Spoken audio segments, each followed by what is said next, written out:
In this video, I want to show you a page with Fiverr policies and trust and safety information. This video is brought to you by Oppie Pies Academy.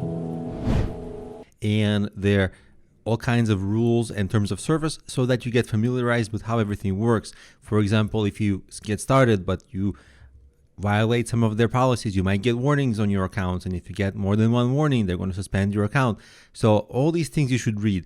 And you're going to go to here. I'm going to have a link in the resources section of this video.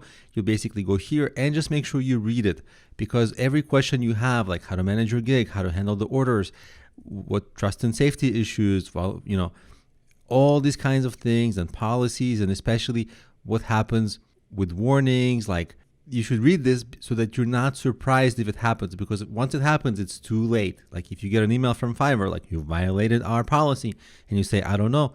Not knowing, ignorance is not an excuse for violating the rule.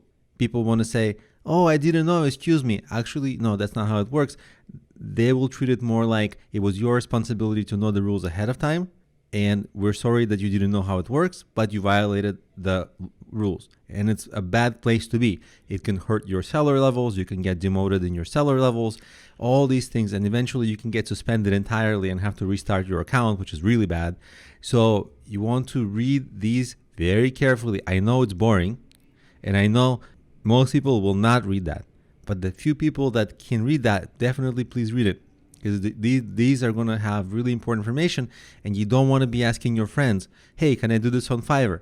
Your friends don't know either. At least they don't know definitively.